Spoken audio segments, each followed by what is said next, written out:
Okay, well, first I want to just start off by thanking SANS for giving me the opportunity to speak here today. Obviously, I've been doing this, as the introduction said, I've been doing OT for about the last 10 years, but I've been doing product management for better part of 20 years. And I've really come to find that this is a, kind of a close-knit community. It's great getting down here in Orlando, sunny Orlando, and having conversations, off the stage with various individuals throughout the week. And I've really enjoyed that thus far. What great party last night. Great food and drink being served. Really enjoyed that and getting to know some people around here.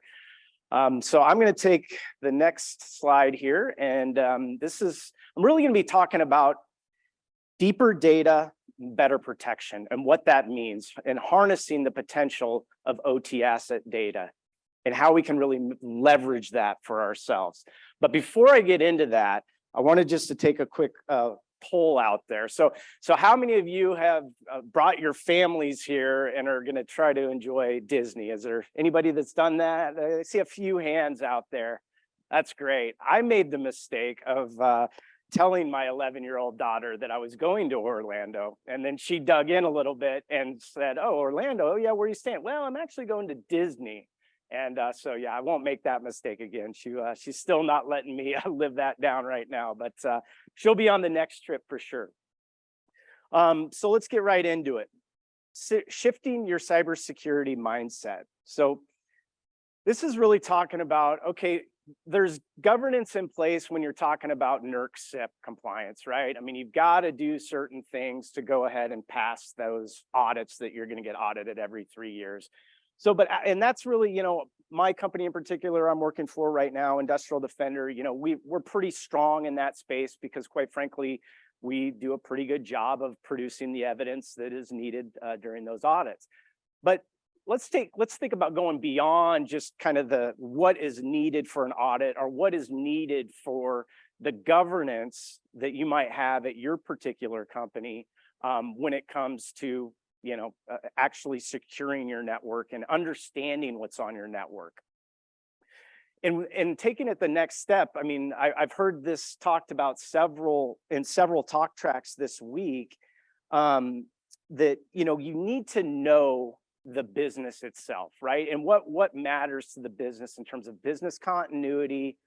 You've got to increase the resilience, you're minimizing the downtime, and supporting the safety, right? So let's break each of those down. So when we're talking business continuity and understanding the business, it's really, okay, knowing from an asset owner's point of view, what are the specific functions in your overall process, in your industrial control systems, that if they were to fail is going to cause downtime, and you're going to lose that business continuity, which ultimately means losing dollars. And why you want to be able to understand that and be able to take that away in a way to bring it on up to management and executive leadership team is because that's what they understand. They understand business risk.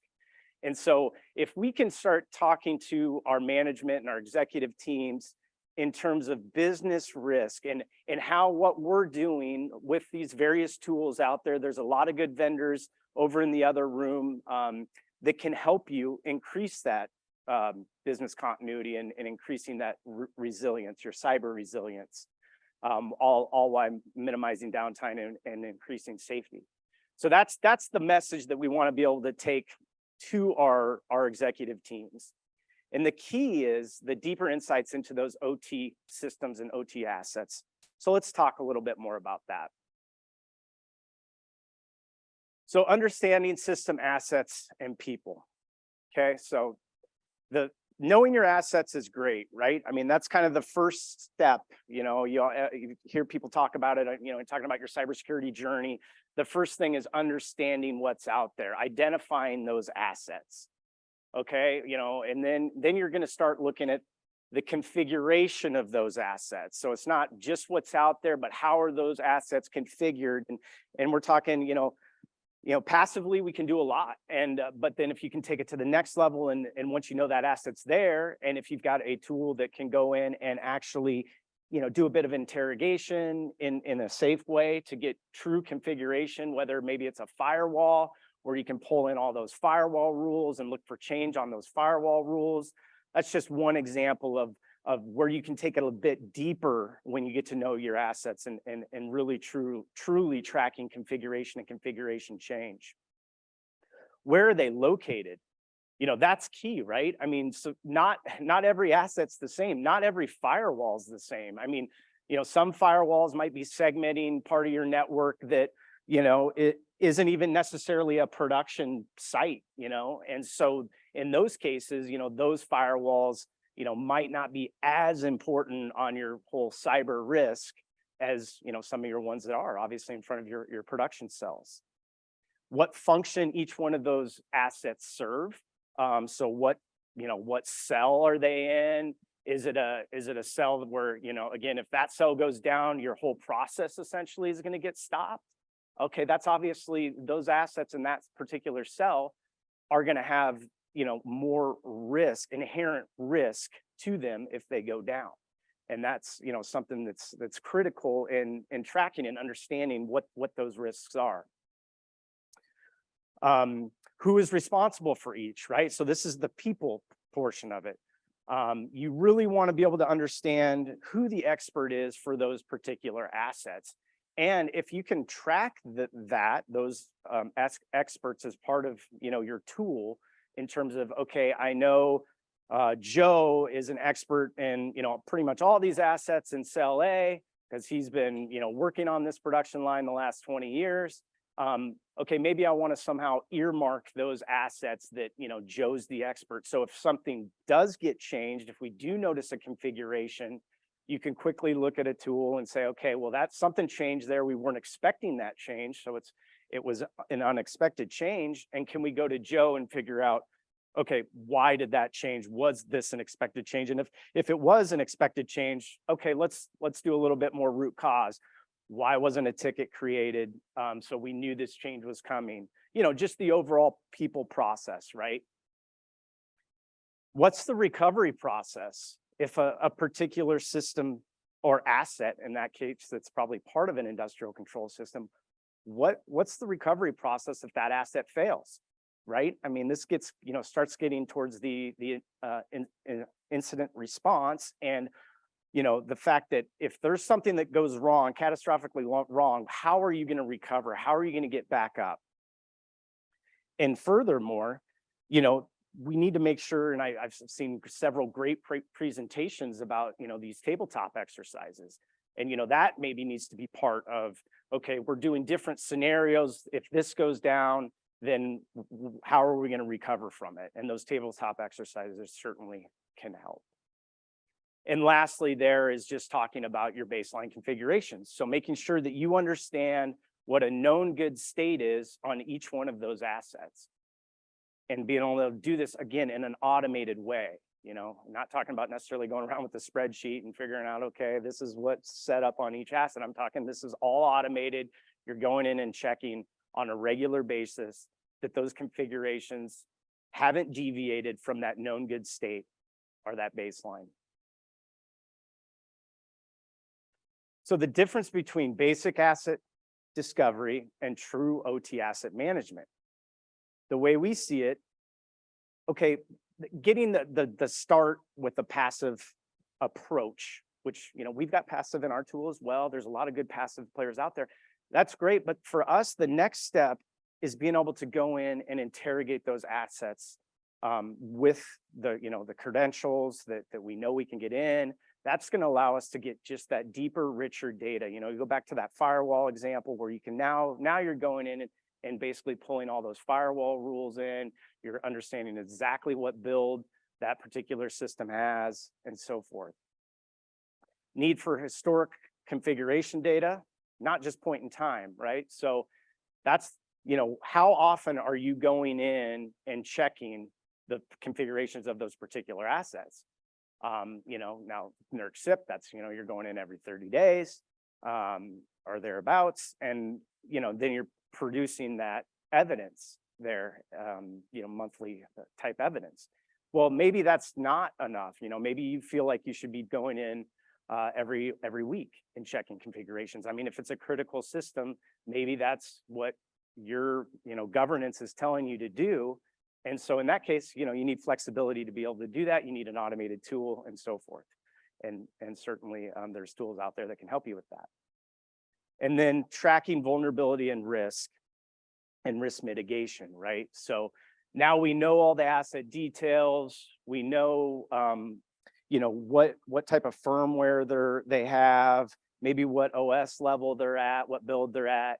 Now we can, correlate that obviously with the known CVEs and do some true vulnerability analysis, some mitigation maybe. Maybe there's some assets that, yeah, they're vulnerable, but they're in a system that we know we can't do maintenance on those and for, another month or a couple months, because that's the next scheduled, maintenance window.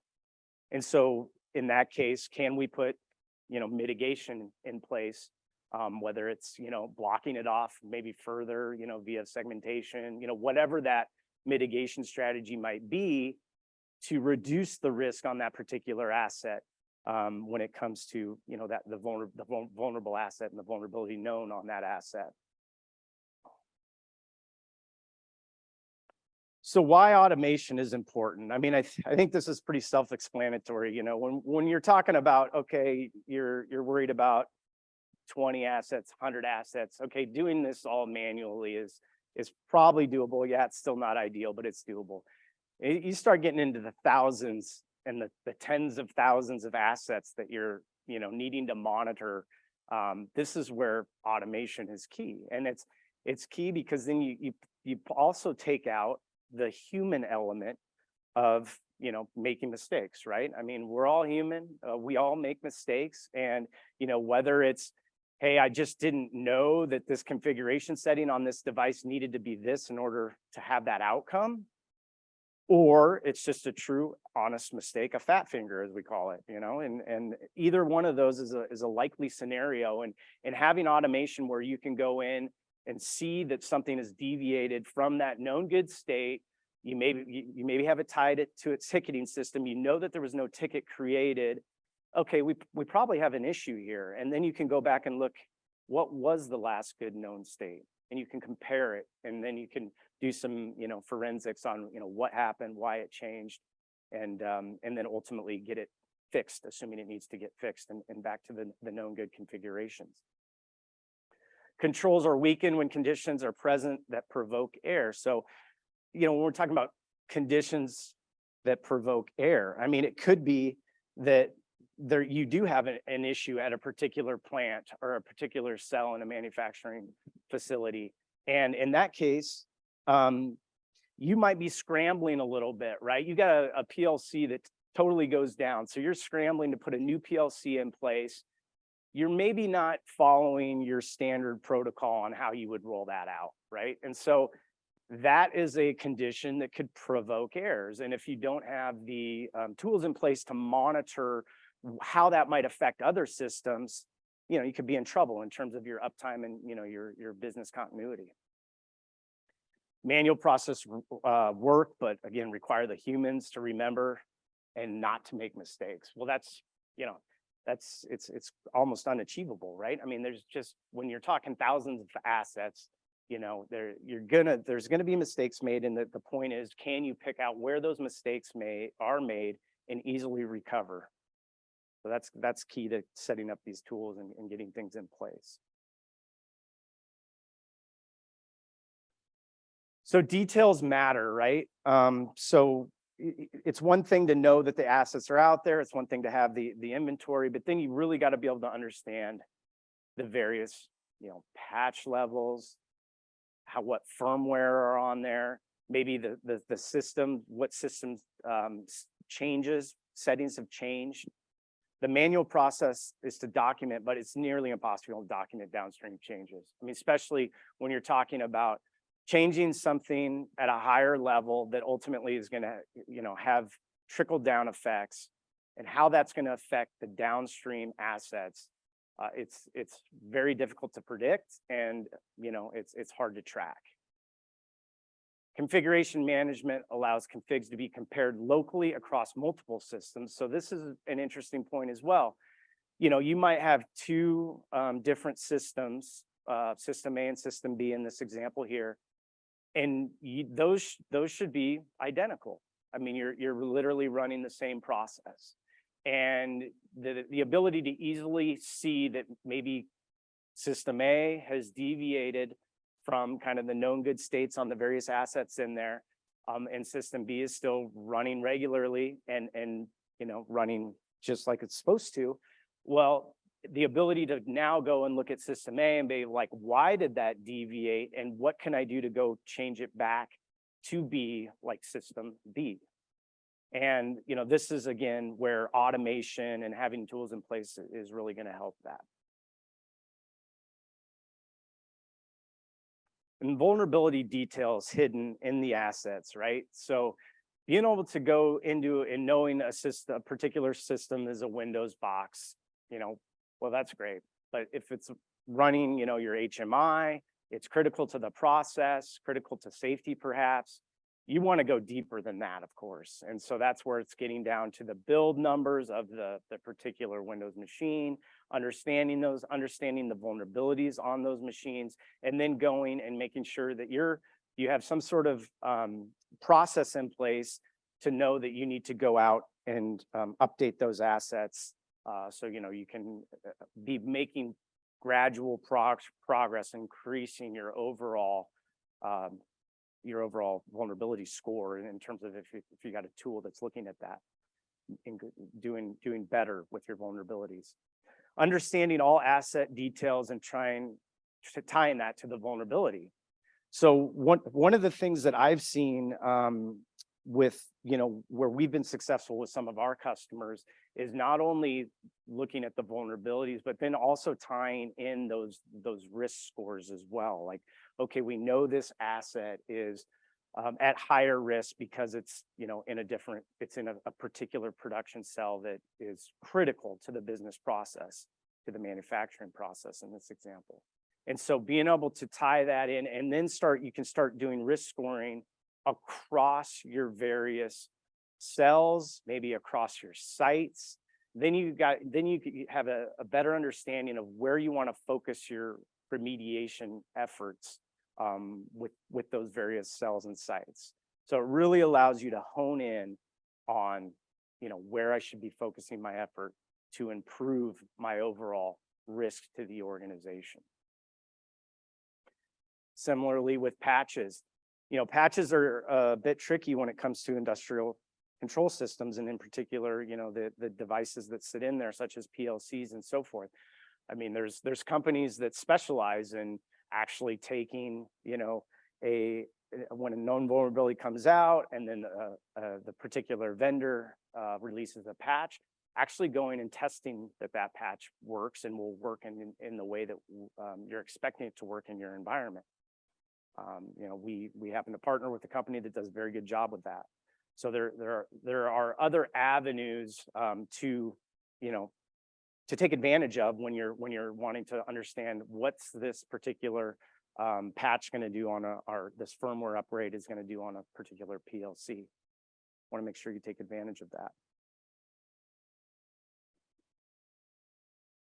Okay, so some real world examples. So knowing you have an issue in the environment, but not knowing where to go fix it, right?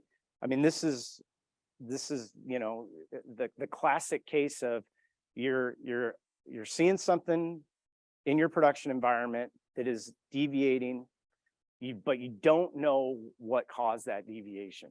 And so making sure that you've got the known good configurations of all your assets, being able to go maybe look, I mean, hopefully the tool you're using can flag if there is a configuration change. And so you can go dive into when that configuration change happened.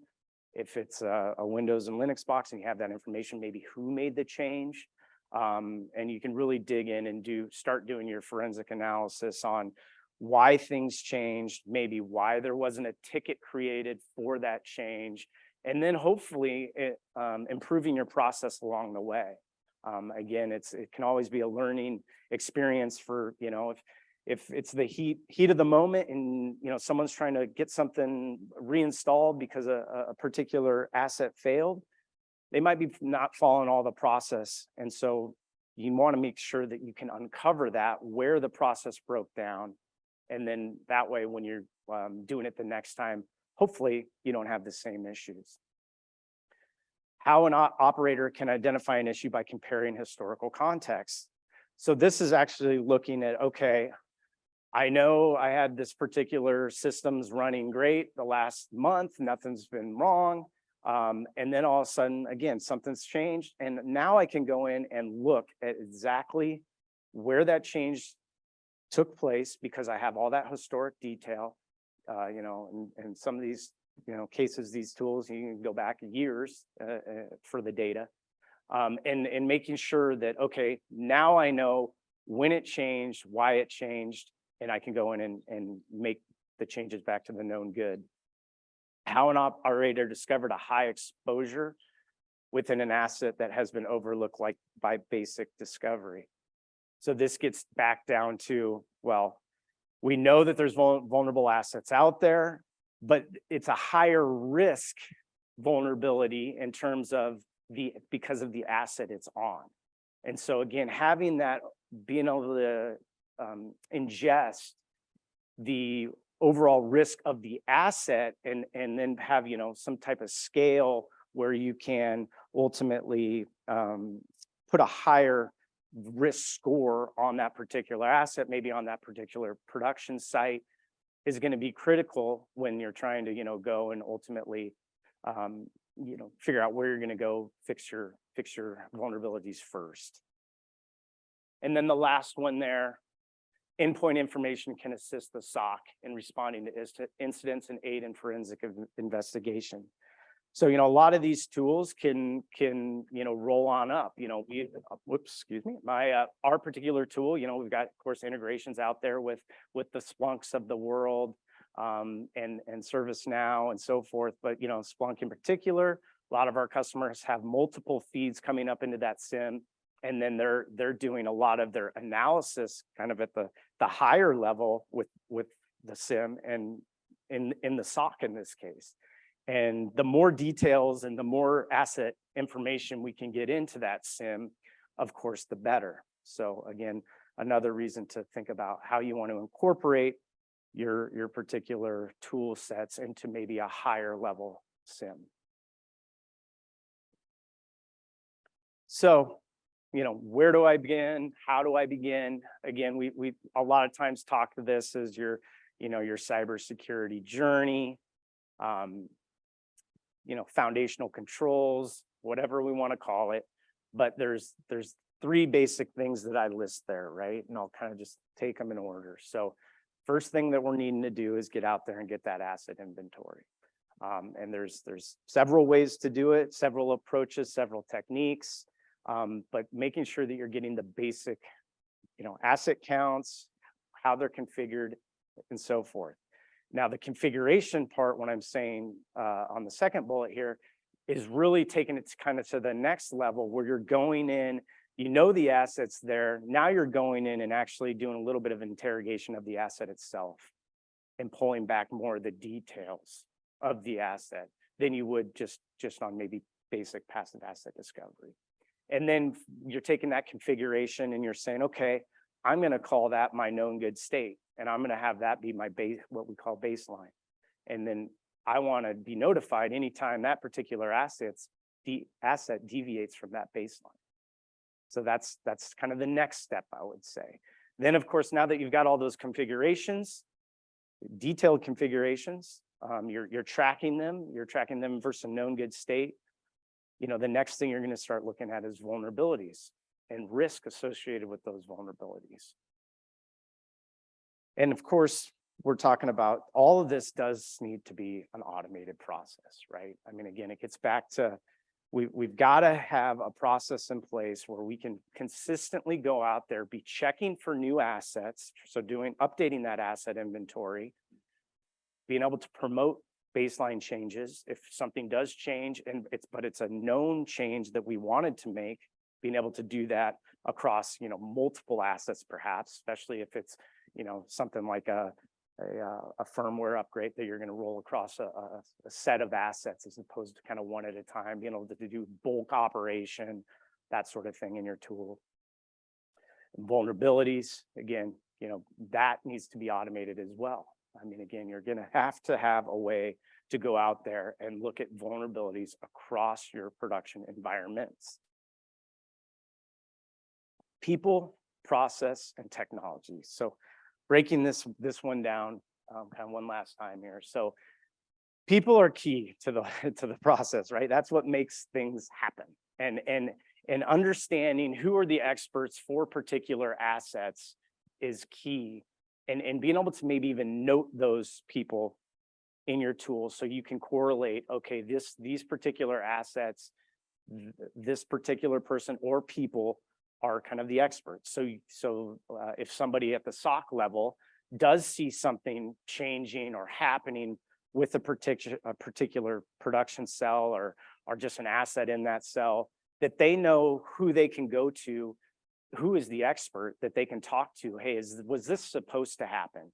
And if it was not supposed to happen, then what do we need to do to go get it fixed or remediate it? Having the process in place, a lot of times, there's, of course, you can tie it to ticketing systems and making sure that there's change orders associated with changes that that you're going to be doing. And then, having the technology in place. So really, having the tools linked up and integrated where, this all kind of flows and is fluid.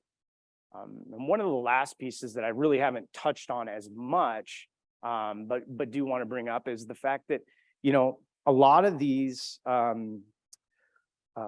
guess, basic foundational controls can be tied to your various, standards out there, right? Whether it's the IEC 62443 or NIST or NERC and making sure that you've got an automated way where if you're trying to dial in towards one of these standards, which of course I would highly recommend, for 62443, for example, having an automated way where you can go and check various settings on your particular assets and being able to actually, kind of report against a certain standard like that is kind of, the holy grail of, where we want people to go when it comes to understanding your environment and then comparing it to those best practices.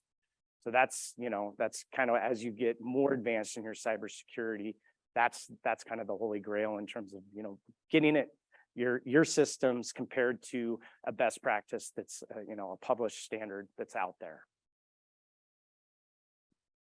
And that's all I had. Thank you very much.